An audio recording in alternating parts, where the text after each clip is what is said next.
Our second book today is called The Remarkable Farkle McBride, and it's written by John Lithgow, illustrated by C.F. Payne.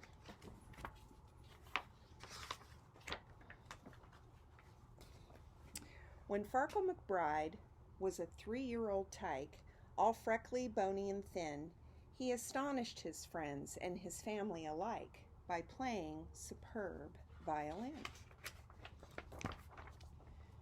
He went reedly, deedly, deedly, dee, with all of the strings at his side. Reedly, deedly, deedly, dee, the remarkable Farkle McBride. But when he was 4, Farkle played it no more. In spite of his parents' beseeching, he shattered the records he used to adore. He smashed up his resin, tipped over at the score. He threw fiddle and bow to the living room floor, and he shouted, "Enough of your screeching!" When Farkle was 5, his melodical gift once again bore rhapsodical fruit. The woodwinds inspired his spirits to lift, and he rapidly mastered the flute. He went rudely, toodly, toodly, too, with all of the winds at his side. Rudely, toodly, toodly, too, the remarkable Farkle McBride.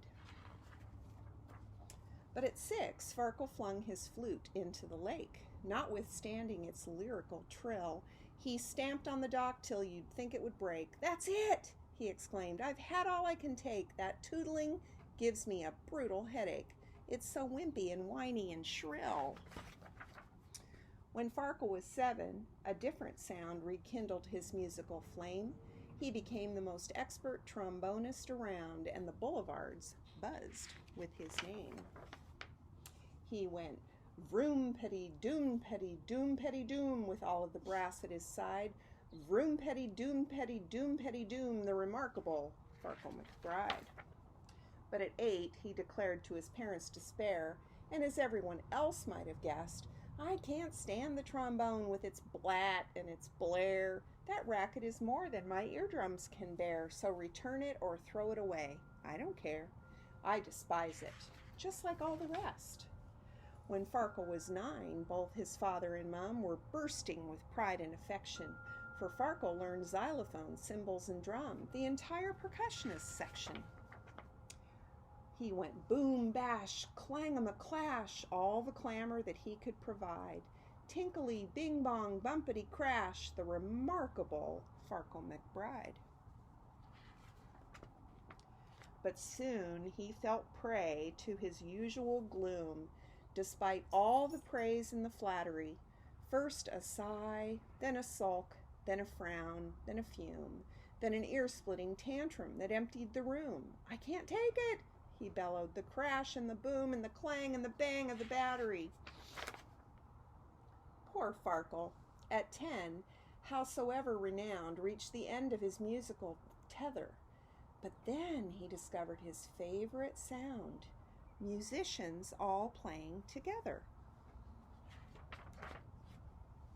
It happened like this. The conductor caught cold on the day of a major recital. "You've got to replace him," young Farkle was told. "Your cooperation is vital." So he took the baton and he gave the downbeat, and kaboom! The foundations were shaken by glorious music, bombastic and sweet, that filled up the hall and spilled into the street. Music that brought the whole crowd to its feet from the instruments he had forsaken. They went reedily, rudely, vroom, petty, bang. "Bravo!" all the spectators cried. "Deedly, doodly, doom, petty, clang, the remarkable Farkle McBride."